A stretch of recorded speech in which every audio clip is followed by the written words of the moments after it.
Welcome, everyone. Great to have you today. This is Get Started with Essential Physics, part one of two. And in this session, we're going to be focusing on the resources available to you as instructors and to your students in the form of student textbook, ebook, and teacher ebook and resources. This is part one of two, and later today we'll be doing part two, which is going to transition and begin to focus on some of the investigations that are available to your students if you've purchased the equipment kits. And we're going to particularly focus on those investigations which use PASCO sensors and software in part two. If you're interested in seeing a recording of the other session, if you're watching the recording or joining us later today, you can register for these sessions or view the recordings at pasco.com/pd. All right, so here's our agenda for today. In part one of this two-part series, we're going to begin by focusing on a quick program overview, what is essential physics, and then a quick preview of how your year might begin and some of the assets that are available. The rest of the session is going to be focused on looking at those assets. We're going to take a look then at the student physical textbook, which you can see here. And then we're going to dive and look at how the electronic or ebook version of the student textbook provides those same resources and more to your students. Then we'll pull out and look at the resources available to you as teachers to support your students' learning in essential physics. And finally, if time permits, we'll end with an investigation, not an investigation that uses sensors, that's more part two, but an investigation that can be done whether or not you have PASCO equipment, as it uses a simulation, an interactive that's built into the ebooks. Then I'll leave you with some resources for learning more. And if you're here with us live, I invite you to send your questions in the Q&A panel and share your thoughts in the chat.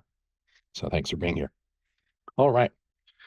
So we're going to begin here with a quick question to those of you who are joining us live. What's your experience level with the Essential Physics curriculum program? I'm going to open up this poll, and it should pop up on your screen if you're here with us live. And the question is, which best describes your experience level with the Essential Physics 3rd edition curriculum? Are you just looking for now? Have you or your school or district adopted it, but you haven't used it yet? Or are you already actively using it with students in class? So I see the responses rolling in already. I'll leave it open for about 20 more seconds. We thank you for your feedback. And once the poll ends in a few seconds, I'll go ahead and share those results so we can see what the experience levels are here today and kind of cater things to that. All right, looks like the responses are in. So thank you for that. I'll go ahead and end the poll and share the results. And we can see that 2/3 of you are just looking for now. Fantastic, welcome. Just about a quarter of you, 27%, have adopted it, but not yet used it. Here in the US, we're just starting the school year in the coming weeks or month. And I imagine many of you are in the camp of just having gotten it in your district or school, starting to use it. And 7% of you already have used it in class. And if you're in that group, I invite you to share your experiences in the chat with us today. Thanks so much for your responses to that. All right. So let us talk about the program in general. Essential Physics 3rd edition program has as its center a textbook, a physical student textbook. We'll take a look at that shortly. But everything that you find in the student textbook and more is also available in an ebook version of the textbook. So we'll be looking at both of those to kick off the session today. There is a teacher ebook. There's not a teacher physical book, but there is a teacher ebook that adds to the student book by giving you a bunch of resources to use as instructors to help your students' learning. We'll be diving into that in quite a bit of detail today. And accompanying that as a teacher resource is something called the Infinite Test Bank. We'll look at that briefly. The Infinite Test Bank is a way for you to generate infinitely variable exams, typically end of chapter exams, whose questions can vary between tests. So you can generate as many of those as you want. Take a look at that. And finally, there is something called the PASCO Physics Academy that's available with Essential Physics as a teacher. And the PASCO Physics Academy has a couple of purposes. It can be used for professional development to see how experienced physics teachers introduce particular investigations. Or we'll also talk about how it can be used if you happen to not have equipment for a particular investigation or time, or you or a student is absent. So we'll take a look at those teacher resources in depth today. Complementing the textbook resources of Essential Physics are Essential Physics equipment kits that allow your students to get hands-on investigations in exploring the topics of essential physics. Some of the equipment in these equipment kits is sensors like the Smart Cart, which is essentially a suite of sensors on a low friction wheels. There are other things like voltage, current, sound, photogate sensors. And those sensors are used in conjunction with a piece of software called SparkView. So part two today, we'll be looking at the things in the bottom half of the screen, but in our part one session today, we'll be looking at the items in the top, the student textbook, ebook, and the teacher resources that accompany those. So let's get a little preview of what this program could look like. Imagine starting the year with your students. I'm going to note that the resources for teachers are available both in the teacher ebook and in something that we started last year called the PASCO Portal. So throughout this session, I'll be showing you how you can access them either way. But let's imagine starting the school year here. You or your students begin to page through the essential physics textbook that you have. And early on in this textbook, you'll see chapter 1 is about the science of physics. What are the domains that physics studies? And you get to even page 5 of the textbook and you notice that, hey, there's already an investigation. So one of the hallmarks of the essential physics program is the integration of dozens and dozens of investigations with the content of the text, and the investigations themselves are in the text. This particular investigation is not about kinematics, but it's just an introduction to the domains that physics studies, like motion. This investigation 1A happens to use the Smart Cart, so it will be the topic of investigation in our part 2. But as you move through this and your students are beginning to learn about the domains that physics studies, waves, sound, and light, you get to the second investigation. And this is something that requires no PASCO equipment.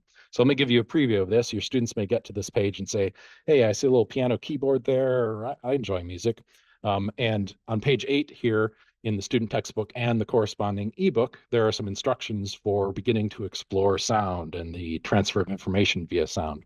And if your students are using the ebook version, there's a button for an interactive simulation that pops up. So let me show you what that looks like for your students when they get to only page 8 of the textbook. So here is the student ebook. We'll learn how to access it shortly, but I can jump directly to page 8. And if you're looking at the live video here, you can see that what I see on my screen in the student ebook matches perfectly the contents of the physical student textbook. However, it adds something to this. Beyond the instructions here for part 1, there's a button for an interactive simulation. And if I pop this open, this is an opportunity for your students to begin to explore what sound looks like in the form of a pressure versus time graph and to actually hear it. So I'm going to adjust a few things following some of the instructions that are in the student handout.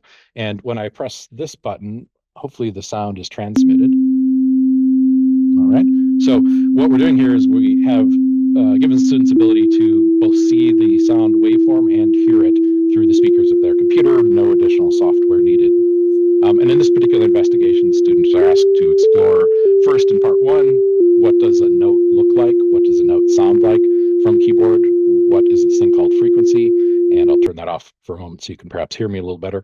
And they also begin to explore how much time does it take for this to go through a cycle. So students can interact with this graph and begin to see what that waveform looks like, as well as sounds like.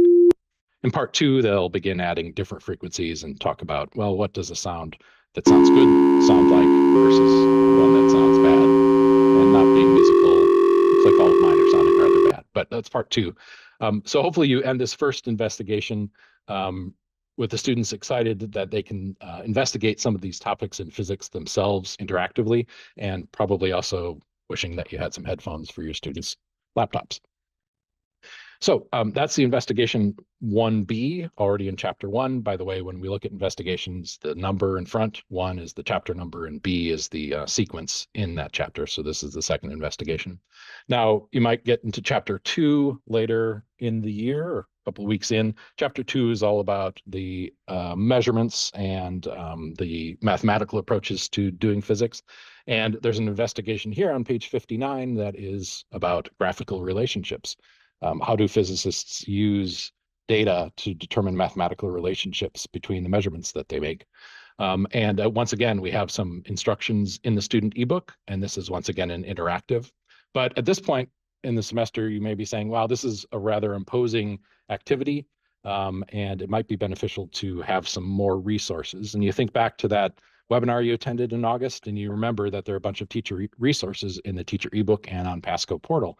And those resources for investigations, whether they are a physical investigation or an interactive investigation like this one, include a lesson plan that will help you, the teacher, to understand what is the way to introduce the topic of this investigation or lesson, what equipment is needed, none in this case since it's an interactive, what are some key points that I can use to assess my students' learning. If you want to preview this or learn a bit more, there's a physics teacher to physics teacher video where one of our physics teachers talks to you for 3 to 10 minutes or so and basically walks through this investigation. And I find these videos the perfect way to understand if this is something I as a teacher want to do. And once I've decided to do it, it demonstrates the key points in a teacher-to-teacher conversation. There's also a set of slides that is quite extensive. It introduces the topic and then even provides instructions that you could project on the screen while students are doing this, kind of step-by-step instructions about new concepts that they're learning, both mechanically using this simulation and in the physics. There is a student handout. So if you look at the instructions on this investigation, it has students recording their responses on paper that is a editable or just printable student document. And there's a corresponding teacher answer key that's provided in the teacher ebook. So whatever the type of investigation, whether it's a physical investigation with PASCO hardware or just a simulation investigation like this one, there are a bunch of resources available to you. And that is the focus of this session together. I'll jump to that page on page 59, just so you can get a little preview of it. In this case, the interactivity is getting some data from a variety of data sets and seeing if the students can determine a mathematical relationship between the y and x variables, and they have the ability to scroll through the data points and try to make a mathematical model that fits that, and it provides a score to let them know how close they are. So they might go in here and begin to improve their score by changing the variables for a particular equation, depending on the data set. So I might go in here and getting better. All right.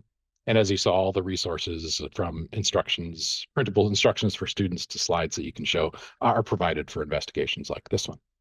So a quick preview of some of the assets that are available to you and students in Essential Physics. Kane, any questions so far? All right, thanks.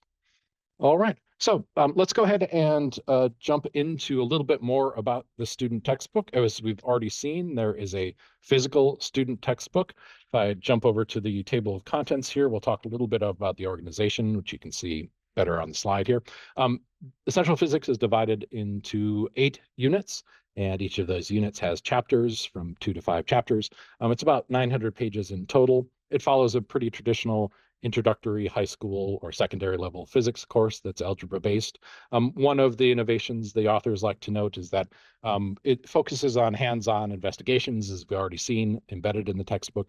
And as a result of that philosophy, one of the things they've done is introduce some hands-on experience in the electricity and magnetism unit 6, by having students get some hands-on experience with circuits before they jump into the more abstract fields approach to electricity and magnetism. All right, as we've said, 8 units, 27 chapters. When we dive into the book, we're going to see that those chapters are divided into 2 to 4 sections per chapter. And as we've already seen, there are investigations. In total, Essential Physics includes 90 investigations integrated into the text.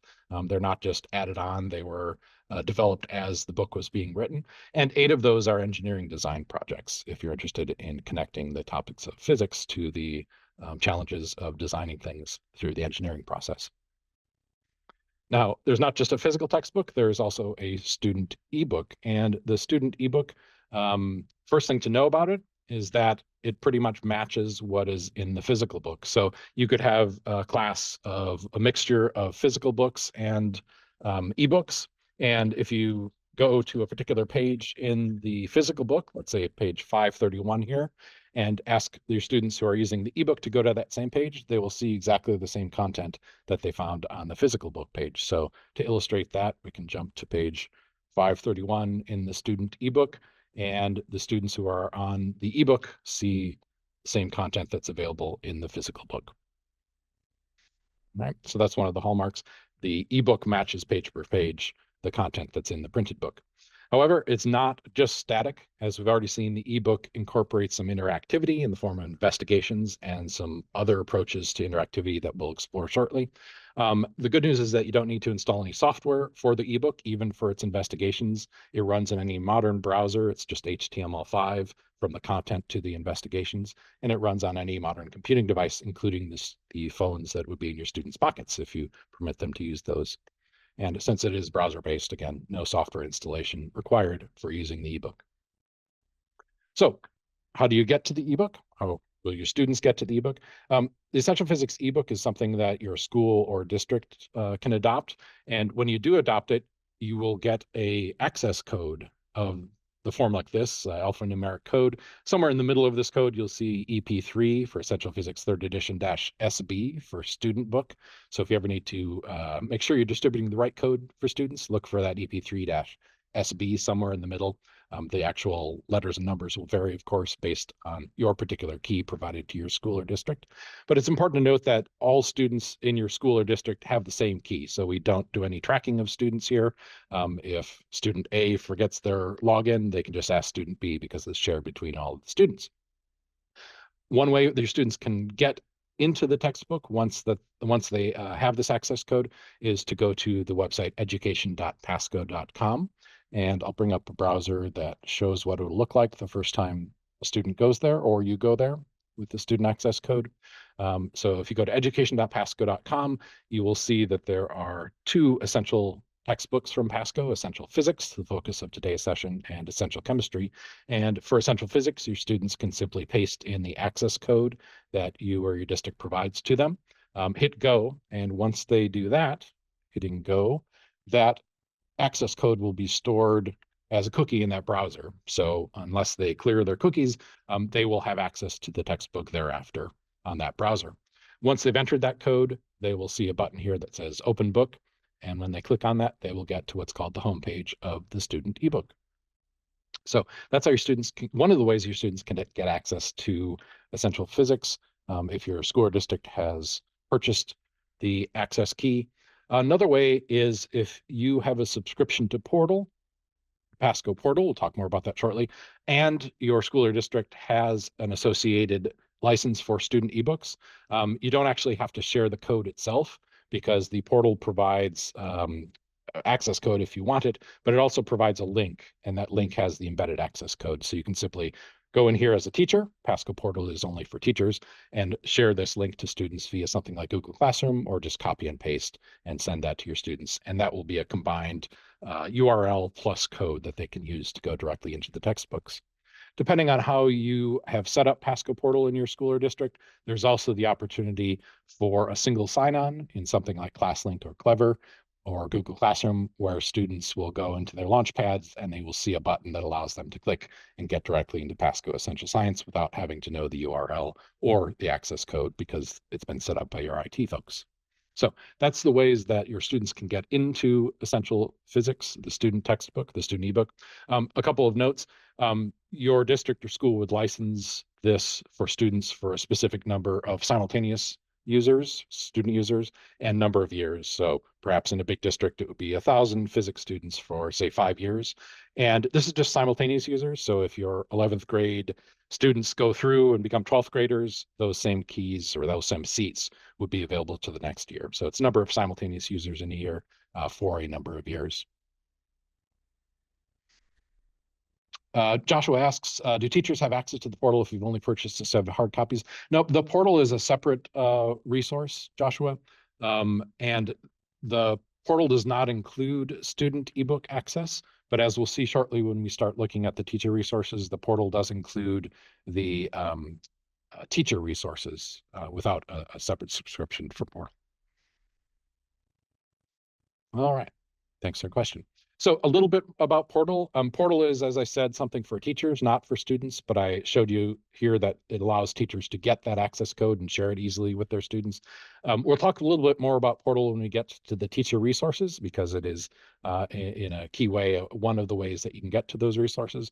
PASCO Portal is something that your school or district can subscribe to, and it's a very affordable way to get the teacher resources for Essential Physics in a very affordable subscription, and it's a school-by-school subscription for a certain number of years. And Kane has kindly put the address in there. If you want to learn more about Portal, you can go to pasco.com/portal. And if you have a Portal, a login, you can go directly to Portal to log in at portal.pasco.com. And we'll be logging in shortly when we get to the teacher resources. All right. So I'd like to show you a little bit about the structure of a chapter in Essential Physics by navigating in the student ebook. The first pass we go through here is going to be looking at resources and structure of the student book, whether it's the student physical textbook or it is the student ebook. Since it's much easier for you to see the ebook, I will be using that. But in this first pass, everything that we look at in terms of the structure is going to be also in the physical book. All right. So let me jump over to here, and we've opened the ebook as a student. We get to what's called the welcome page. And just as we know how to navigate around the physical book, how do we navigate the ebook? So just a little bit about the ebook here. One of the things we can do, as you saw earlier, is we can jump to a particular page. And if we hit enter here, it gets us to that page that corresponds to the content of the physical book. Since I am in a browser here, we can use browser buttons like the browser's back button to navigate. Another way to navigate in the ebook is via a table of contents. We saw the table of contents in the physical book. Of course, there's a similar one on the same page in the ebook. In this case, I'd like to feature chapter 4 on acceleration as we do our tour of what a chapter in Essential Physics looks like. So I'll jump there to chapter 4, and we can look now at the top of the page in the ebook, and we have some buttons for navigation. We'll cover these, but just to note, we can always go back to the home page, and this jump button both allows us to go to a page if we type something in, and it reports the page that we're currently on. In this case, the first page of chapter 4 on page 106. We've already seen we can use browser back and forward buttons when we're in the ebook, but also note that we can flip pages of the ebook by using a previous page button, the next page button, and this simply goes to the next page, a previous page, and those same buttons are repeated at the bottom of pages. And if you're on touchscreen, you can swipe left and right, as you might expect. I'm not on a touchscreen, but I do have a keyboard. So another shortcut is that I could use the right arrow on my keyboard to go from page 106 to 107, and the left arrow on my keyboard to go back. So if you ever see me jumping between pages without pressing one of these next page or back previous page buttons, it's because I'm using the keys on my keyboard. So what does a chapter look like in Essential Physics, whether we're in the ebook or the student book? Each chapter, as exemplified by this chapter 4 on acceleration, begins with related phenomenon, a teaser, a way to get students engaged and make some real world connections with the content that's going to be covered in this chapter. If I go forward to page 107, every second page of a chapter is a chaptered study guide. This has the principle of beginning with the end in mind. So students can take a look here and figure out, well, what is this chapter about? Where are we going? What am I going to learn? They can also, of course, use this as a review once they've gotten through the chapter. So the chapter study guide on page 2 of every chapter begins with a chapter summary, the learning objectives, and then it lists the investigations embedded within that chapter. Lower down on the page, it provides a list of the important mathematical relationships that will be introduced. And here we can see this is an algebra-based physics course. And at the bottom of the page introduces the vocabulary, new vocabulary terms from this chapter. Scrolling back up, there's also a chapter index. And if you look closely, you may notice that each of the pages in this chapter has a reference in the index. We'll see why that is shortly when we look at the structure of a page. And we can do that by jumping to the first page of content in chapter 4, which is on page 108. So we know that the Essential Physics book has units and chapters, and those chapters are subdivided into sections. This page 108 is the first section, and I can see that from the screen header. It's called section 4.1 acceleration. And I can see what sections are in a chapter by using this chapter button, which is always going to report which section I'm in, 4.1. But if I click on it, it's interactive. I can jump to any chapter beginning here. But in the current chapter, I can see that I can navigate to the beginning of section 4.1 or 4.2. So there are 2 content sections in this particular chapter and chapter reviews in all chapters. So 2 sections of content in chapter 4, beginning with 4.1 acceleration. So not only do we have sections, but we have a chunking in Essential Physics where each page of Essential Physics tries to introduce just one idea. And that one idea is captured in blue with the blue title of the page. So what is acceleration is the topic for the first page, page 108. If I go to the next page, I can see that its topic is acceleration on motion graphs. So we have a chunking of sections and then one idea per page. And then when we get into the actual content of a page, you'll notice that every paragraph also has a little synopsis on the side here that helps students figure out, did I grasp this, or to do some close reading. So you can see the chunking of different levels of essential physics here to try to help students to do some self-assessment of their progress. After reading this paragraph, do I know how we describe changes in velocity, for example? And we're going to see these formative self-assessments throughout the resources in the student ebook. All right, so we've figured out the divisions from unit down to paragraph in essential physics. Let's go through these pages and start to look at the content of these pages. When we get to page 112, we see that, like many physics textbooks, the authors of Essential Physics know that problem solving is a key thing for students to learn in a physics course. So it has example problems worked throughout the text. In this case, we have a question, and it breaks it down in a way that to help students solve these problems, confirming what is this question asking, what does it give, what relationships can we use to solve this problem, and then it works out a solution, and we can see increasing levels of sophistication in the two problems worked out on this page. Continuing forward, we see an integrated investigation. As we already saw in chapter 1, these investigations are integrated throughout the text. I'm going to go ahead and jump ahead here to page 120 to look at additional types of content. So I'll type 120 in the jump button and hit enter or return on my keyboard. And that jumps me to page 120 of the book. And here we can see that the authors have made a very explicit choice to try to introduce students to the correspondence between the math concepts that they may be learning in a high school algebra course and the corresponding applications in physics, in this case of quadratic equations. And we're going to see shortly that this textbook, Essential Physics, tries to make connections between physics and concepts in math, engineering, technology, and the other sciences. Go ahead one more page. We saw that every chapter is divided into some number of sections, and every of those sections is going to end with a full page section review. Here on page 121, we can see the section 1 review, and each section review is going to be an opportunity for students to do formative assessment. There's a review of the chapter content in text, vocabulary words, a review of the key equations introduced, and then some formative assessment problems where students can gauge whether they've learned to solve problems or respond to questions about the key content in that chapter. All right, so that is how a section ends. If I hit this problems button, it's going to jump to the very end of chapter 4, and every chapter ends with a set of problems. These problems are divided into different types, and within the types, they're divided by section, so you can see which section's topics these problems cover. The first type of problems is just vocabulary. The second is conceptual or qualitative questions. If I move on to the next page, we'll see the largest section is quantitative problems, and the final section ends with a set of standardized test practice type questions to prep students for a standardized test if you need to, where these are multiple choice questions like on typical traditional standardized tests.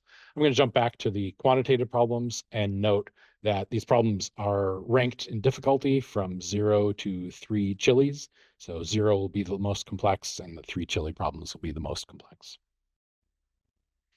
All right, so that is the structure of a chapter in Essential Physics student book, whether you're using the physical textbook or the ebook.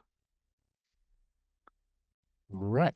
So to summarize that, one thing I should note, the navigation buttons. So let's talk a little bit about navigation if your students are in the ebook.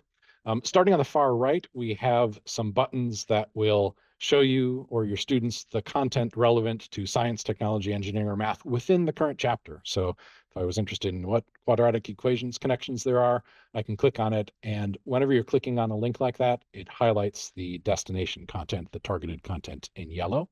So we can do that for science, technology, engineering, and math. We're going to skip the video and interactives for just a moment. I can click on investigations to get a list of the investigations in the current chapter 4. We already saw that problems is going to jump to the end of the chapter. That is the chapter review questions. I can also search. It's worth noting that the search button is a search across the whole book, but it's not just a text search, it's a keyword search. So if I were to search for something like friction, it's not going to show me every instance of friction in the book. That would be too numerous. Instead, it is going to look essentially at a human-created index of the concept of friction. And if I click on a particular one of these, it's going to jump me to that section and once again highlight it in yellow. So I'll use my browser's back button here to get back to that page I was on before I did the search. We've already seen the page/jump button, the chapter button for navigating between chapters or sections within the current chapter. And finally, there's the home button that gets us back to the home screen. You'll see many of the same buttons here as you saw in the chapter navigation. The key difference here, though, is when you're at the home page and you click, say, investigations, it's going to give you a list of the investigations throughout the whole book. Whereas when we were in the chapter, the investigations button in the chapter navigation was restricted to those investigations in the current chapter. So that's the difference between navigating between the homepage and the chapter navigation bar. The chapter navigation bar generally restricts it to the content of the current chapter. All right, so we've seen each chapter begins with an opener, provides a chapter study guide, presents just one idea per page and subdivides those into labeled topics per paragraph, ends each section with a section review, and then provides a chapter-wide review at the end of that chapter. So those, again, are common to both the physical textbook and the ebook. Let's now talk about some of the enhancements provided in the ebook. And if you're watching this recording or want to try this yourself in the future, you can pause this recording and you might do this scavenger hunt yourself. It's a good practice of the navigation skills we've just learned and allows you to discover some of the interactive features. Of course, we're going to do this together here live. So if you want to take a look, let's go ahead and try to solve these challenges here. Let's try to have the book read aloud the first paragraph of section 4.1. So jumping back to the student textbook here, here in chapter 4, I'm going to use the chapter button to navigate to the beginning of section 4.1. And if you're in the ebook, and specifically the student ebook, you're going to notice that every paragraph ends with a little speaker icon whose tooltip says read the text aloud. So here's the first paragraph of section 4.1 read aloud. How do we describe speeding up or slowing down? What is the difference between slowing down gradually and hitting a brick wall? All right, I'll stop that. So basically every paragraph of the book is human read, human narrated, alternating between a female voice and a male voice in alternate chapters. All right, so that's the first interactivity. Every paragraph read aloud to assist your students who might benefit from that. Next one is have the book read aloud the Spanish term and definition for the vocabulary word free fall. Okay, well, I'm going to search for the term free fall using the search button. And here's the definition on page 122. I'll click on that. And I see that the vocabulary term in the text itself is a bold blue. And if I click on it, I can see a hover pop-up definition. And I can have that read in English. Free fall, motion of an object. And there's a little button here, EN for English. And if I click on it, it swaps to ES for Espanol or Spanish. And this is the vocabulary term defined in Spanish and read aloud by a native Spanish speaker. Caída libre. Movimiento de un objeto cuando solo la fuerza que actúa. All right. So the vocabulary terms, not the whole content, but the vocabulary terms are presented in English and in Spanish throughout Essential Physics, the student book. This might be an appropriate time to pause for a moment and talk about some of the advantages of Essential Physics simply being in a browser. You may have students who need more than just the vocabulary terms provided in Spanish or another language. So the fact that this is in a browser means that the assistive tools, whether screen readers for vision impaired students or translators, anything that you have a plugin for in a browser has the potential to work with Essential Physics. As one example, let me just right click, and this happens to be in the Edge browser, and I can translate it to another language. So I can translate it, and this is machine translation, but here's French. I can choose any of dozens of languages depending on the browser that I'm using. All right. So not a feature built into Essential Physics, but a feature that is enabled by the fact that Essential Physics is in a browser. All right. So we figured out the Spanish term and definition for free fall. Let's now look for a video animation of a cart traveling up and down a track. Well, now's a good time to go up to the video button, and I will need to go back to a language I understand.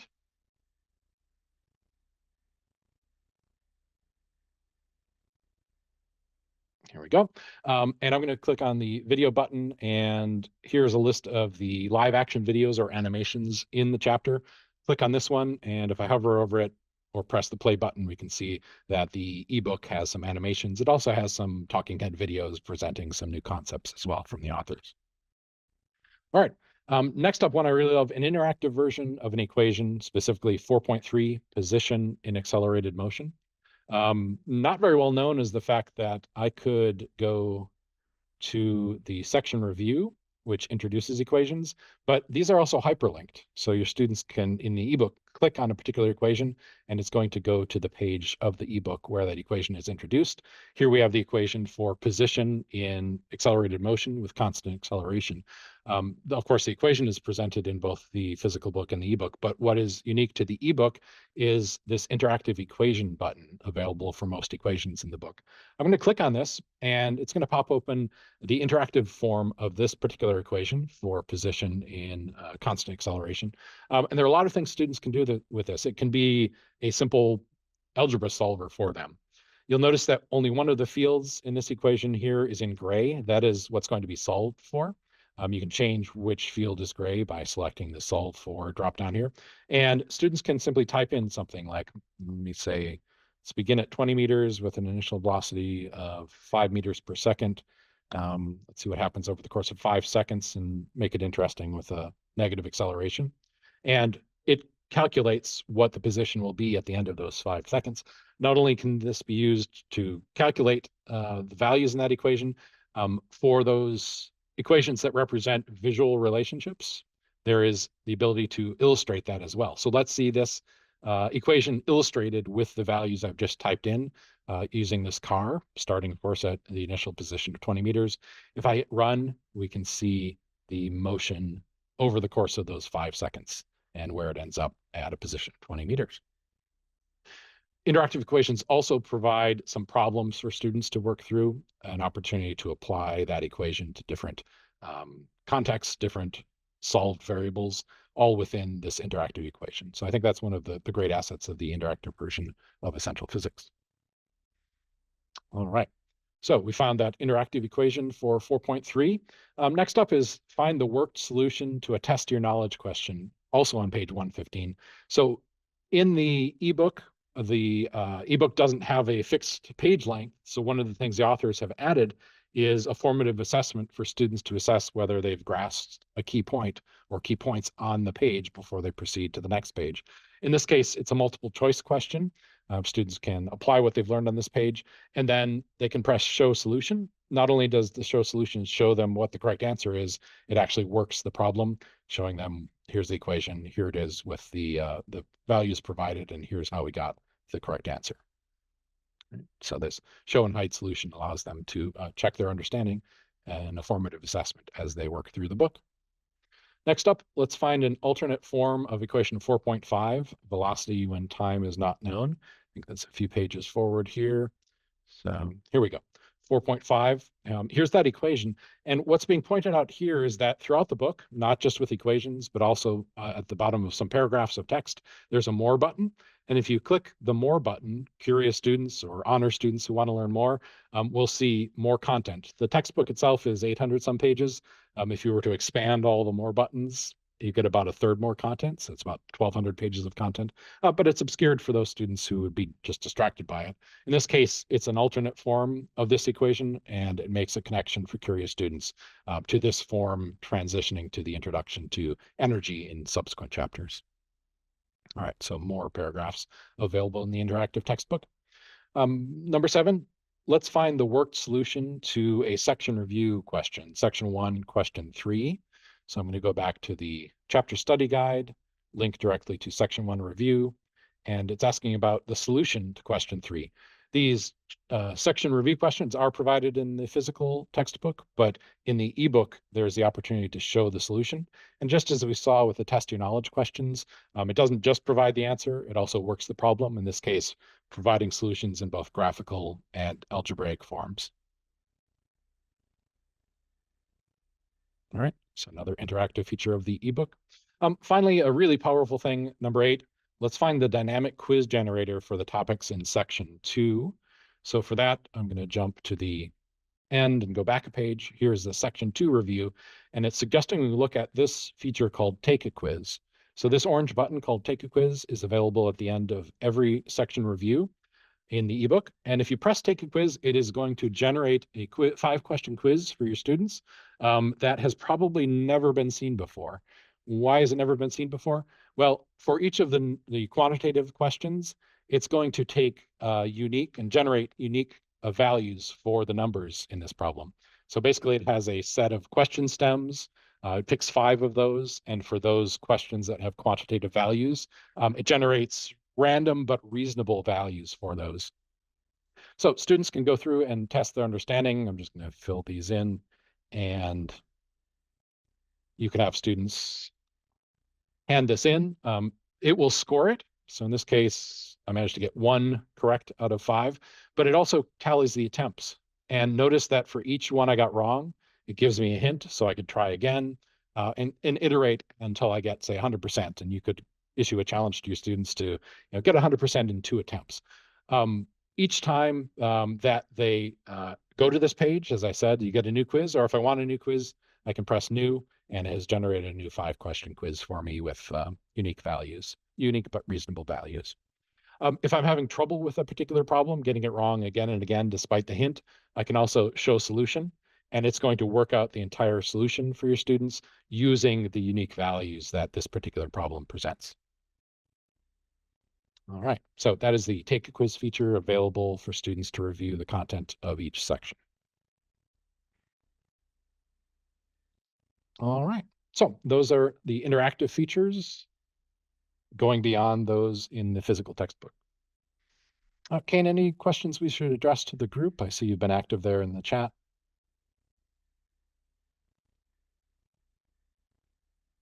Yeah, do you want to come on, Mike?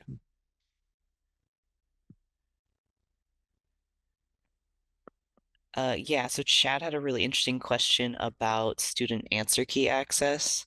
Whether or not we have heard of any reports of widespread access to answer keys online somewhere. I haven't, but with the generative AI tools now and the easy spread of information on the internet, it's hard to keep any questions you give to students secure. Yeah, that's a great question. Great point. So what we've looked at so far in the interactive features, the Take a Quiz feature is going to generate globally unique questions, but of course it can answer them in there. It's a formative assessment. So far, the only summative assessment we've looked at was these chapter review questions. We're going to see shortly that these are answered in the teacher ebook. I haven't heard of that getting out. It certainly has the possibility of, but knowing what is happening with AI today, there's certainly opportunities for this to be answered not by the student, even if an answer key isn't out there. After we look, or at the end of the time of looking at the teacher resources, we're going to see another resource that allows you to generate an end of chapter exam that is also unique and hasn't been seen before. So since that's something you could conceivably administer in a no computer test at the end of a chapter, that is something that is immune to things like that. Great question. Thanks. And thanks, Kane, for addressing that and additional questions there. All right. One final type of interaction that's available in the student ebook. We've already seen examples of this in chapter 1 with a musical note thing and in chapter 2 with the graph matching. There are full investigations that are based on simulations. Some of these use things, kind of simulate things that a typical high school physics classroom doesn't have, like a wavetable, a ripple tank. So there's wave interactions in the wave chapter, things you can't do, like change the orbital velocity of Earth and see how that affects the orbital path. and things that are just impractical to do, like Nobel Prize winning physics work in the later chapters on modern physics. So there are investigations throughout the book that are simulation based, and that's yet another type of interactive. I'll note that if you are a portal user, you can also distribute these as web pages via the links provided to you, the teacher, in the portal, the interactive simulations. But they're available to students in the interactive textbook itself. All right, so I think it is time to move to teacher resources. So we're going to look at three forms of teacher resources. The first is those teacher lesson resources that we saw a preview of in the preview of some of the lessons in chapter 1. Then we're going to talk about that infinite test bank that just came up. And finally, we're going to talk about professional learning / absence support mechanism called the PASCO Physics Academy. In this case, we're going to talk about both accessing the teacher resources and Infinite Test Bank Academy and so forth, both whether or not you have the portal or simply have access codes. So let's talk a little bit about accessing these resources as a teacher. As I mentioned earlier, the PASCO portal is one way to access it, and the PASCO portal is just a teacher resource. It's not something that your students will access. But as we talked about earlier, it's something that your school may or may not subscribe to. Almost all the things we're about to look at are available whether or not you're a portal subscriber. It's accessed a slightly different way, so I'll try to illustrate both of the approaches, whether you are a portal user or a non-portal user. So first question, if you have access to Essential Physics, we saw that about 25% of you have used it. How do you access Essential Physics? Do you go through the education.pasco.com site with an access code, or do you have a portal subscription? So I'm going to briefly launch another poll here. The poll asks, if you have Essential Physics, don't worry if you don't. Do you access its resources through the education.pasco.com website or through the PASCO portal? The possible responses are education.pasco.com, the portal, or I'm not sure. And you may not be sure if you're just getting back to school and looking at using this fall. Responses are coming in here. I'll give it about 10 more seconds. Thanks for participating. All right. Looks like we have the responses. Thank you. Let me end the poll and share the results. So it won't be in the recording, but here we can see the results live. If about 20% of you are using education.pasco.com, 20% of you are using PASCO portal, and 60% of you aren't sure. All right. So don't rest assured, I'm going to show you both approaches here. But it helps me to know that it's pretty evenly divided here, and we should give equal time to each of these approaches. So let's talk about how you as a teacher will access Essential Physics resources. So first, the education site. If your school or district has purchased access for Essential Physics student resources and teacher resources, you as teachers, as instructors, are going to get access much like your students will, with one key difference. You are also going to go to education.pasco.com, the website we looked at earlier here. And when you do,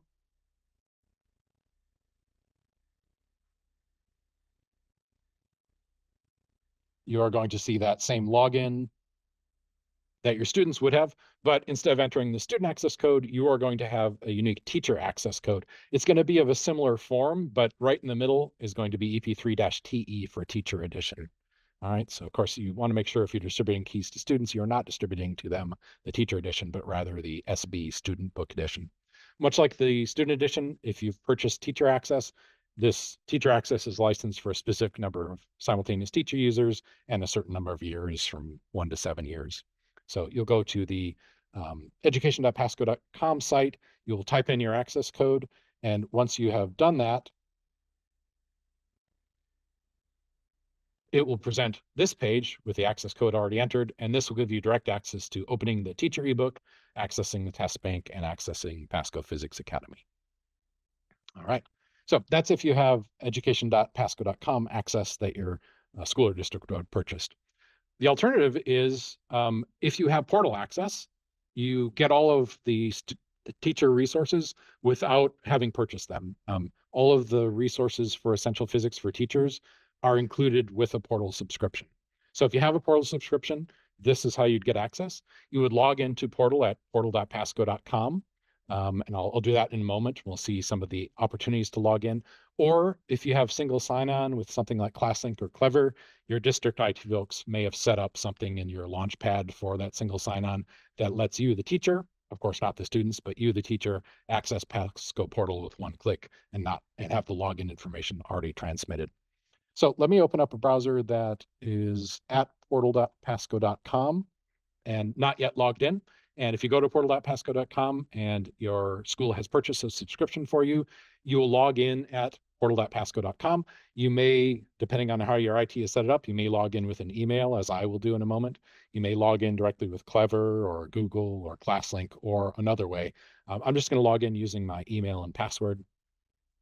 And once you log in, you'll be brought to the dashboard of PASCO Portal, a place for you to manage frequently accessed resources.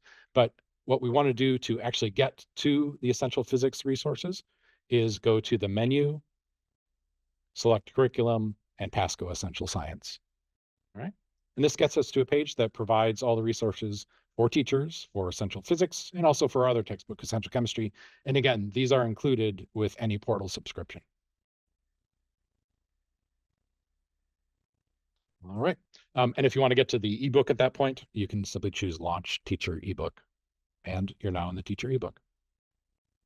All right. So those are the two approaches, education.pasco.com with a purchased teacher key, or any PASCO Portal subscriber has access to the teacher version of the Essential Physics textbook. All right. So when you look at the homepage of the teacher edition of the textbook, you might notice it looks pretty much like the student. One difference is that it has access to the test bank that we'll cover shortly. Another thing we're going to look at is not unique to the teacher ebook, but probably uniquely interesting to teachers compared to students, and that's a standards link. The standards link's available in many places, but since we're now here at the teacher edition of the textbook, let me click on this and show you how you can figure out where your state standards are addressed in essential physics. So it defaults to showing the next generation or NGSS standards, and you can scroll through these and have direct links to content in the book. If you are in a state that is not using NGSS, let's say you are a teacher in Florida, you can select that and it will go and choose your state standards and show you the correlations to essential physics. Now you can browse these or you can search. So let's see what connections there are to Newton in the Florida state standards. So here's where Newton comes up, and each of these is a hyperlink to the content of the book that addresses this state or NGSS standard. So in this case, the Florida State Sunshine Standards. I'm going to click on this, and as we saw with links earlier, it brings you to that spot in this case, the teacher ebook, with that section highlighted, in this case, an application of Newton's first law. So if you're interested in seeing correlations between essential physics and your state standards, you can launch the standards from the standards button on the homepage of either the student or the teacher ebooks. All right, so let's actually dive into the content of the ebook, the teacher ebook, to see what is different compared to the student book. I'm going to use that same chapter 4 on acceleration, to illustrate what has changed between the student ebook and the teacher ebook. And what you'll see right away is that we have a sidebar and bottom here in yellow, kind of like that traditional wraparound from the teacher physical book. The teacher ebook for essential physics has wraparound content unique for you, the teacher. Every chapter has the wraparound content beginning with a chapter overview for you of the chapter. And a very important concept here is that as a teacher, you are delivering lessons on the content of essential physics. So the textbook has another division for you, the teacher, called lessons. Recall that we have units, chapters, and sections, but resting on top of that are delivery units called lessons. So we can see chapter 4 has 2 sections of the textbook, but those 2 sections are divided into 4 lessons for delivery. And each of those lessons is indicated here. Where does it begin in the book? And these are hyperlinks. So if you ever need to get to a lesson, beginning of a lesson, and see its resources in the teacher ebook, go to the first page of the chapter and look at the sidebar here. So if I were to click on this, it's going to bring me to the first page of lesson 1. It's marked here as lesson 1. And the key thing presented here for each lesson is a set of resources, including lesson plans, the presentation for the lesson, student work, and answer keys for that student work. We're going to talk more about what these resources look like in a moment, but just know that they are in the teacher sidebar. And they're represented on every page of this. So as I continue to be in lesson 1, continued from the previous page, those same links are provided. And they're provided until I get to lesson 2, where lesson 2's resources are provided here, in this case, around an investigation. All right. What else is in the sidebar besides this key lesson resource content? Well, it shows examples from the slideshow that are relevant for the content of the particular page. Sometimes it has additional thoughts on the content and delivering it to students. But the key thing delivered in the sidebar of the teacher version are these teacher resources. All right, we're going to look at the actual resources shortly, but let me show you one other thing before we return to that that's available in the teacher ebook, and that is the answers to the problems at the end of the chapter. The thing that we discussed as hopefully not being out there. So all of the questions in the chapter have answers in the teacher sidebar. And it's important to also note that especially for quantitative problems, not the answers are here in the sidebar, but there are additional content on the working of the solutions provided in italics in line with these questions. All right, so answers in the sidebar, but some additional information about the solution provided in italics in the questions themselves. All right, so that's what's provided in the teacher sidebar of the teacher version of Essential Physics ebook. We've seen we have the chapter overview, crucially linking to each of the beginnings of lessons. The start of lesson has the lesson resources here along with the lesson summary. If it's a lesson with an investigation, we'll see that it's slightly different content, but it's still provided here in the sidebar. And then we have the chapter review problems. So let's look a little more closely now at those lesson resources in the sidebar. They include a lesson plan, a slide presentation, student work, answers, and in some cases, a video resource. You'll notice multiple formats for each of these. And the multiple formats generally are designed so that there's a version that is ready to print, typically a PDF, and a version for you to edit in case you want to customize it for your particular context or your particular student's needs. So we'll see things like Word documents or PowerPoint presentations, and then kind of the fixed version of it, the PDF that's easy to view, to print, and the editable version that you can change to meet your local needs. So these resources, again, I can get to in the sidebar, include a lesson plan. And the lesson plan is going to introduce the content to you, talk about the learning objectives, have ideas about how you could introduce it with demonstrations, use the slides, the readings, and then have some pointers to evidence you can use to assess your students' understandings of the core topics. So we begin with a lesson plan in both PDF and Word formats. Next up is a set of slides. These are typically quite extensive slides. We go with the philosophy of it's easier for you to delete or skip slides than to create additional slides on your own. So I'm going to go here to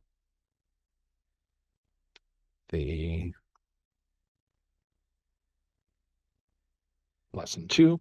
And here we can see in the PDF of the slides, this particular slide set is some 23 slides long. They typically vary from 20 to 80. And this talks about slides specific to the investigation that's being done here with PASCO hardware. And again, PowerPoint, so you can edit, PDF to view. There's also a notes version of this provided in PDF if you want to hand it out to students for them to take notes with the slides. Next up is student work.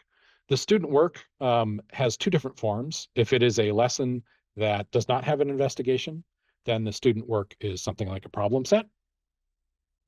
If the investigation has, if the lesson rather has an investigation, like lesson 2 does here, then the student work document is the actual handout for doing the investigation, from instruction setup to instructions on performing it to places for students to respond to questions and do analysis of their data. And those worksheets, whether presented for lab investigation or as a more traditional worksheet, the student work is always available as Word to edit, PDF to print, or also as a Google slide if you want to share that. PDFs are great because they're forms and student can type answers, but they can't do things like add graphs or images to graphs or sketch. And for that reason, we also provide a Google Slides version that allows students to edit if you make a copy of the Google slide. Whether it's a worksheet or a lab investigation, we also provide a teacher key. And finally, for some investigations, specifically those that use PASCO equipment for our kits, we also provide that teacher video. That is a great way for you to learn about what the investigation looks like, whether it's something worth doing, or to learn how to do it. So this is a physics teacher to physics teacher conversation. One of my colleagues described it well as if you were ending your day and had to run out, you grabbed the veteran physics teacher down the hall and said, what do I need to know about this investigation? This video is that summary. What is acceleration and how does it relate to speed and velocity? So it has an introduction. Student group will need a smart cart and a track. An introduction to Track is materials. propped on one textbook, How and it's the set end up. stop smart cart. And then At the a top. demonstration of the data collection and analysis as relevant to the particular investigation. All right, so that's how you get to those resources in the teacher version of the ebook. Everyone in Portal has access to that. Everyone who has a teacher subscription outside in education.pasco.com has access. If you have Portal access, though, there is another way to get to it besides diving into the ebook. We've gotten a lot of requests to make it easier to distribute these resources using modern tools like LMSs. So if you are a Portal user, jump over to my Portal login here. If you're a Portal user, you can also go directly to those resources by pressing this View Chapter Resources button. And to go to Chapter 4 Acceleration, you'll see that the portal organizes the contents of those lessons. We'll go to one with an investigation here. And everything we saw in the teacher sidebar is available here in a single view. And you can do things like preview documents directly in the browser. And we'll talk a little bit more about ways to distribute them from the portal enabled by mechanisms like connections to LMSs. All right, but you can access those via the portal, and you're going to see the same resources that you see in the sidebar. They'll be divided into videos, the student files, and the teacher files. And here you can see exactly the same resources captured here in the portal in one place. All right, so what are the distribution options that each of these offer you? As we saw in the teacher ebook sidebar, it basically lets you download the files. So you can download a PowerPoint and modify it and show it to students. You could download a Word doc of the assignment, tweak it, or just download the PDF, and you distribute it using whatever mechanisms you currently use to distribute files to students. The PASCO Portal version of those files does the same. It allows you to download files that can be downloaded. As we saw a moment ago, it also allows you to view them directly in the browser, so you don't have to download them. For those files that are online, it allows you to copy a link, so you can perhaps share that link with students if you don't want to distribute the file yourself. And it also provides opportunities to connect to modern distribution systems. Like if I wanted to take this assignment as a PDF, I can press share to Google Classroom. And connecting my portal to Google Classroom just entails signing in with Classroom. And after I do that, it will allow me to push it directly into my Google Classroom once I continue here. All right, and I could push it to a particular physics class in Google Classroom. So having access to the teacher resources in Portal allows you to push them to Google Classroom, and it also allows you to pull them into LMSs like Canvas or Blackboard. Now, there's not a button for that because in the LMS model, other than Google Classroom, what your administrators are going to do is make a connection between PASCO Portal and your local district LMS.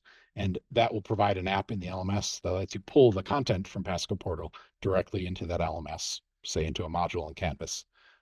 So you don't see a button in Portal because it's going to be pulled from your LMS after your IT folks have made a connection there.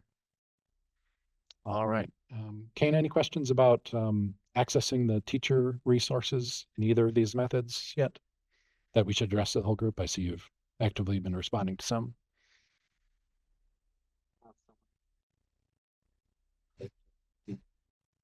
Hard copy of the student editions? Is there any way to access the teacher editions? So the question is, if you've one of the attendees believes they purchased only the hard copy of the student editions. So check with your science department head or principal. Although you can certainly purchase just the physical textbook, most adoptions also adopt some of the electronic resources. So check with that. If your district hasn't adopted the student ebook, or the teacher resources via education.pasco.com.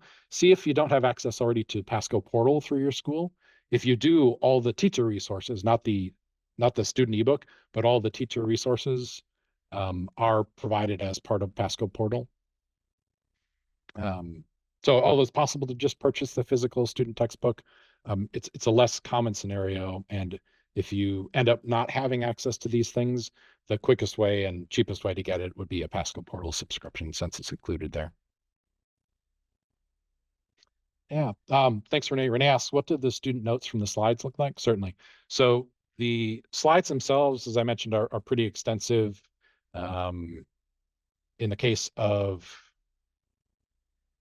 an investigation, it will both introduce the topic of the investigation and provide slides that help you to guide students through the investigation. You could optionally show these as a supplement or alternative to the handout. But what Renee is asking about is, what do the slide notes look like? These are a student resource. If you open it up, it's basically a 6-up view of those teacher slides. So if you don't want students to have to take notes from your slides or replicate things from the slides, you could provide this PDF to them as a printout or a PDF and have it annotated. It's not something that is different from what you could create in PowerPoint. So if you happen to be customizing the PowerPoint slides before you distribute it, you can create this view from PowerPoint directly as a handout. Thanks for the question. All right. So that is a quick overview of those all-important teacher resources that are provided either via education.pasco.com or in Portal. All right, so next up on the list are the Infinite Test Bank. So the Infinite Test Bank is once again available in 2 ways. One is via education.pasco.com, and the other is via the portal. It's included with all portal subscriptions. It's included if you have adopted the teacher resources and have a key via education.pasco.com. There are 3 ways to get to the test bank. If you're in the teacher ebook, the homepage has a button directly to the test bank. If you're at education.pasco.com, there is a test bank button if you're logged in with a teacher key. And finally, from PASCO Portal, there is a launch test bank button. Since my browser is in PASCO Portal already, I'm going to take that route. So from the Essential Physics tab of the Essential Resources, I have a button that allows me to launch test bank. So the first time you launch the test bank on a particular browser, it's going to ask you to create a test bank account. I already have one. That's why I see this view. But the first time you go there from either education.pasco.com or the teacher ebook homepage or portal, it's going to ask you to create an account that is tied to your email. Creating this account will basically send you a link with a key that will give you access to the Infinite Test Bank. Because this is available from Portal but not tied to Portal, it requires that simple email account. But the advantage of creating the account is you'll have access to all the tests that you've created in previous chapters and previous years, and you can reuse them and use them as a template to generate new versions of those tests. So I'm already logged in. That's step 1 if you're just beginning to use this. Once you're logged in, I can go to the Essential Physics Infinite Test Bank, and I'm going to present this as a way for you to generate an unlimited number of tests, let's say for the Chapter 4 review exam. So what I do here is type in a course name. I type in a description of the exam. This will be our Chapter 4 exam. I can type in my name, and then I can choose to have problem stems pulled from different chapters, and within a chapter, different sections. So there are 16 question stems from section 1 of chapter 4, 9 from section 2, and that's across all levels of difficulty, but I can customize the level of difficulty by adding or excluding easy questions, level 1, intermediate questions 2, or difficult questions 3. And as I say remove difficult questions, you'll see the number of available question stems changes. So let's say I want to make a short test, 3 questions from section 1, 2 questions from section 2. I could add questions from other chapters, but I'm going to restrict this to just chapter 4. And from there, I'm going to continue. And it is going to go and pull question stems as I've requested from the levels of difficulty 1 and 2, sections 4.1 and 4.2. So this is the beginning of my test creation. I can provide instructions to students. Choose the single best response. for these multiple choice questions. I could add additional questions, but then I can begin to review these questions. And this isn't the exact question that will be on here. It's going to take this STEM, this idea of Ruth throwing a baseball straight up, and it will generate however many tests I want with different values in this. So you'll see a callback to that take a quiz feature, this time for you, the instructor, to create an end of chapter exam with variable versions. If I think this is too hard or too easy, I can change its difficulty. I can rearrange the questions. So maybe I want all the 4.1 questions at the start, so I can move them around. Basically, I can preview this and tweak the question stems that will be in my test. And then I can continue on to build assessments. And let's say I'm teaching 2 sections of physics, and I want a unique test for each period that has the same concepts, but has different answers. So period 1 can't just give the answers period 2. So I'll choose to have 2 versions of this test, and I will press build assessments. And it has now created 2 unique but related tests for my period 1 and period 2. I can preview these tests. So here we see an airplane starts from rest 6.1 meters per second squared in the first problem. My period 2 has an airplane, but it's 3.9 meters per second squared. So related tests with, of course, different answers. And I can go ahead and preview these. I can print them out. If you just want to print from your browser, if you want this to be test ready, print ready, it will allow you to print. A lot of teachers ask, well, can I take these questions and use them elsewhere? The answer is yeah, we've had success where you can copy a question and paste it into, say, Google Docs or Word into your regular exam, and it will paste pretty successfully there if you don't want to use it as is. Go ahead, go back to the test bank. Once you have gotten the test back and you want to grade them, you can open the unique solution set for each test. There are 2 ways to view this. One is the simple answer key for grading. The other is a full solution set. So maybe you want to give students the worked answers after you've graded the tests. These are the worked solutions with these specific problems, and you can print that out or provide it through other means. And finally, if you use an LMS and want to administer this end of a chapter exam via an LMS, you can export these 2 tests using the QTI or question test interface standard. And we have 2 different versions of it, and you could bring this into many LMSs and administer the test that way. All right. So let's say this is 2025-2026 school year.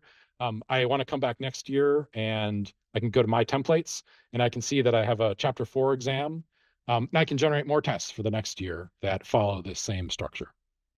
All right, but are unique to that year.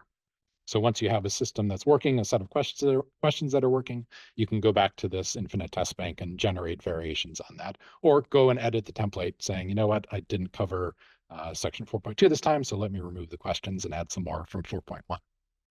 So hopefully you see how this infinite test bank is one opportunity to give you multiple choice questions that are variable and tied to the concepts that your students have learned within a particular chapter or section.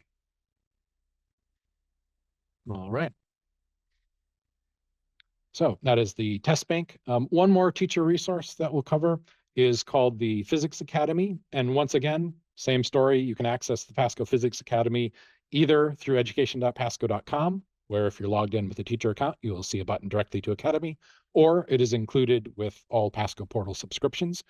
By the way, we have 3 academies in Portal. Physics, which of course we're talking about today. We also have the Chemistry Portal Academy, rather, and we have the Biology Academy. So if your colleagues outside of physics in your school are using Portal as well as you, they have access to these resources for the other subjects too. But let's take a look at what it looks like for physics. All right, so back to the Portal. The Academy in Portal is available via the menu under Curriculum, PASCO Academy. Curriculum, PASCO Academy.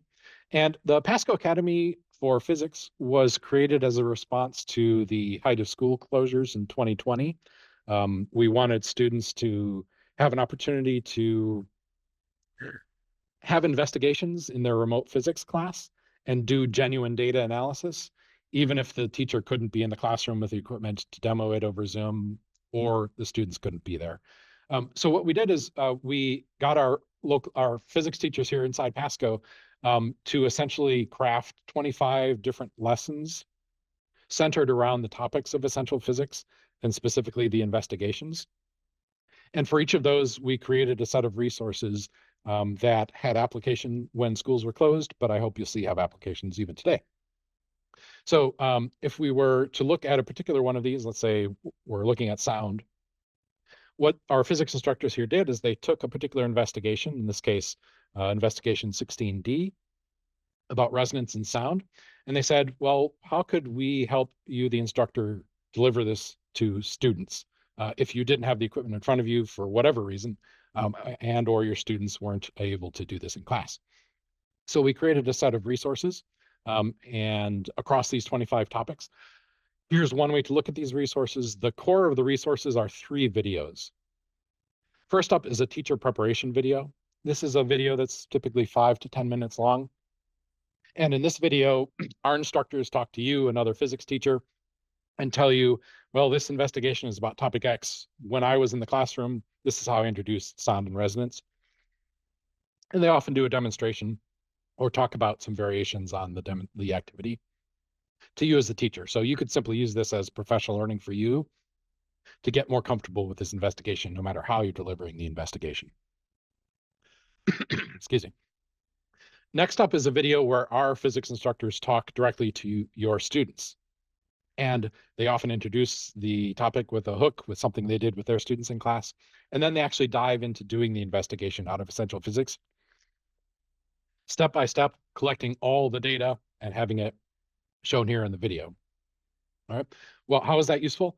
Well, not only do the students see the data collection, but they get the files that our physics teachers created. So provided alongside these videos are student files. And in this case, there's actually the data file, the exact data file that was created in this student data collection video that you could give to your students along with the video if they're not able to make the class or you're not able to do this for whatever reason with those students, along with the student handout that may be customized to make it viable to do via video. And then for you, the teacher, there is an answer sheet if you want to look, and that answer sheet is unique, that it refers specifically to the data from this student data collection video. Now, you could use that answer sheet to grade your students' thing here, or if you're absent for a long time, you could actually just have the student view the student follow-up video where our physics teachers go over the results of the lab after your students have done it and basically work through the problems alongside them.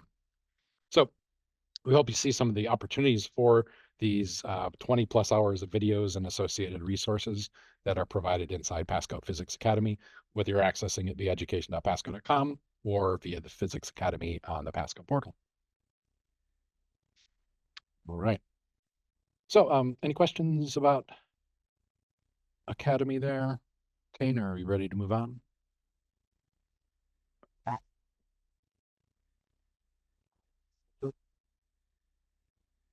Webinar. Oh, yeah, questions about webinars for biology.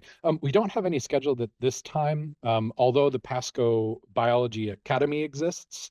It is not based on a textbook. We don't have a biology textbook like we do a chemistry and a physics textbook. However, this is a great resource to work alongside a set of investigations in biology that are provided here in PASCO Biology Academy or in our experiment library. Thanks for the question. All right, so we have seen the student resources, we've seen the teacher resources, both in Portal and at education.pasco.com. I wanted to end with kind of a summary by considering how we do an investigation and gather the resources we'd need from what we've learned about what's available in essential physics. Excuse me. So let me suggest that we, in the few minutes we have left, let's begin to think about, we're partway through the year here, actually fairly far, chapter 21, and we want to do investigation image formation for a convex lens as a part of the lens chapter. Knowing what you know from your prior experience or just from this webinar, where would you start? What would you look at first? Where would you find it? In chat, if you're here with us live, go ahead and share. What would you do if you decided, hey, next week I want my students to get some experience with image formation for a convex lens? Where would you start given the resources that we've looked at today? Give you a moment to respond there in chat. What would be the first thing you'd look at?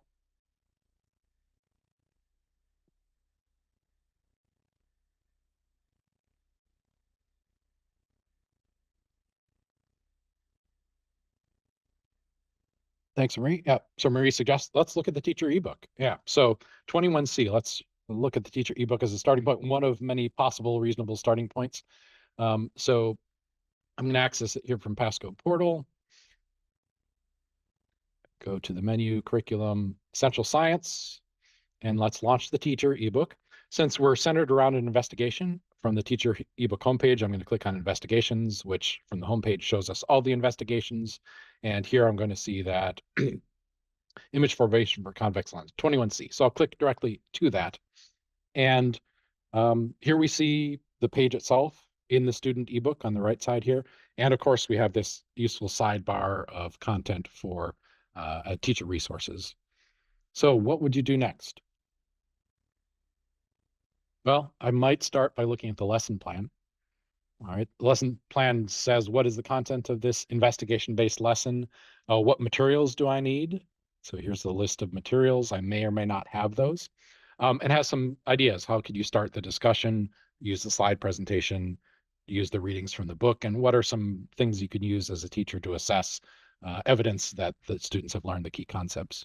So the lesson plan would be a great place to start. I could preview the slides, of course. What I tend to do for investigations is start with the video. Once again, in this video, which in this case is 6 minutes long, a physics instructor here at PASCO is going to introduce the investigation to you, is going to show you the two parts, one of which is a simulation in the book, the second of which is a non-sensor-based physical investigation. And I usually find this video is a great summary to figure out, is this something that I can do? Is it worth doing? Is it appropriate for my students to do? And what do I need to do it? And what do I need to know to help my students? So that video is there for investigations that use PASCO equipment. The other thing we're going to note here, and you'll learn more about this if you join us for part 2, is that we've produced different sets of equipment for essential physics. So we support all the essential physics 3rd edition kits we've created, and we have different documents depending on which set of equipment you have and some helpful photos here. If I had, say, this equipment, I could do this. I happen to have this equipment here in front of us, so I could use this equipment and I could follow the instructions here with the answer keys. What I want to note, though, is that this is a 2-part investigation. I selected this very specifically because even if you don't have PASCO equipment and you've adopted essential physics, I want to make sure you know that there are a very large number of those 90 investigations that you can still do part of. In this case, if you have no PASCO equipment, you can still do part 1, which is a great investigation for students to learn about ray tracing in geometric optics. I'll show you that in a moment. Part 2 in this case is basically taking the results of the simulation of ray tracing for a convex lens and seeing if it can be replicated and confirmed via physical measurements with some optics. You may have PASCO optics, you may not have PASCO optics. So I chose this investigation since it's something that combines 2 different types of investigations. One is a simulation-based investigation in part 1. Another is an investigation that uses physical equipment, but not PASCO sensors, which will be the focus of our part 2 webinar. All right, so once you've gotten comfortable, you decide you want your students to do this, we could launch the interactive. And the instructions to students in this case are to set a particular object distance of 0.6 meters with a focal length of 0.2. That is 20 centimeters. And this interactive allows them to learn the concepts of ray tracing to figure out if we have this object at this location with this lens, where is the image going to form? Provide some guidance on the right here, and they can start drawing rays. The first ray, anything going parallel to the optic axis through the lens is going to exit through the focal point. All right. Next up, an incident light ray through the center of the lens is undeflected. And third ray, optionally, the incident light ray through the focal point, the near focal point, is going to emerge parallel to the optical axis, like that. And then students can draw the object. Again, there are resources for students to have instructions, for you to have slides supporting all this, or just speeding through it. I can hit done, and then I can show the image, and it shows what the perfect answer is, and calculates what the image distance and magnification would be, and tells me how close I was with a score out of 100. So that's kind of part A. Let's do this for various distances of the object from the lens. Let's record all of those image distances.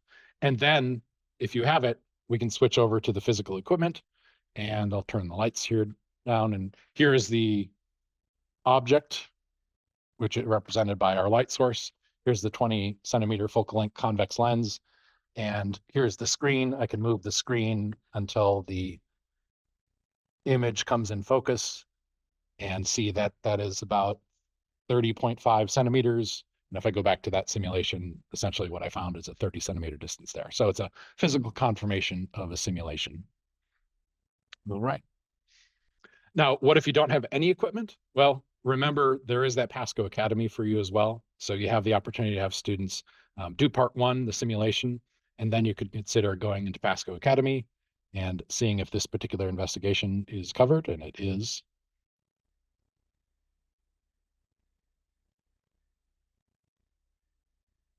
In the PASCO Physics Academy, optics, and here is that investigation being demonstrated for your students with the real data from our physics instructors. All right, so many opportunities no matter which way you're approaching the content. All right. We are nearing the end here. I want to leave you with some resources for learning more after we kind of applied what we learned today to 21C. In part two, if you join us later today or watch the video, you can learn more about the physical equipment kits that provide everything from the optics that we've just kind of touched upon to the real focus of our part two, which is sensors and SparkView software for students doing data collection and analysis. You can register at pasco.com/training or view the recordings if you're watching this as a recording. What else is there for you to review and extend what you've learned today about the Essential Physics program? Well, we have an Essential Physics teacher guide. This is a fairly comprehensive help guide to using Essential Physics. It's available directly from the ebook help page. From the homepage, you can hit the help button. It's also available as a direct link from PASCO Portal called View Teacher Guide. There are some videos here which are very nice, concise summaries of the topics that we've covered today. One is for your students called Navigating the Student ebook. This is a maybe 5-minute video that introduces them to how to navigate. Using the teacher edition is basically covering the teacher assets that we talked about today in the teacher edition of the ebook. These short videos are available in multiple places, from our YouTube channel to the help button in both the student and teacher ebooks to a link to video guides provided on PASCO Portal. Finally, this thing is probably the first unique thing I've talked about that will be unique to Portal. One of the things we have in Portal is a professional learning center. And in that, we have a self-paced Essential Physics course. If you complete this course, it's going to go into a deep dive in the Essential Physics program, from the book to the ebooks and resources on Portal to investigations using sensors. And you can earn a certificate after passing the course's quizzes. You can access that and other professional learning resources in Portal by going to the menu and choosing professional learning courses with certificates. And there you'll find a number of courses. One of those under curriculum training is our Essential Physics 3rd edition with equipment course. General support, whether or not you have Portal, you can go to pasco.com/support and talk, email, or live chat with our support folks. If you're in Portal, there's a shortcut to contact tech support. You can go to the main menu, choose support, technical support, get their contact information, open a chat directly there. Or if you have questions about PASCO Portal, we have a help section for that as well that's linked to from the support section of Portal. All right. Finally, if you have any questions, don't hesitate to contact your regional rep. You can reach them at pasco.com/support. Anywhere in the world, you'll get your local rep information about contacting customer support, technical support here at PASCO. And with that, I'm going to wrap up.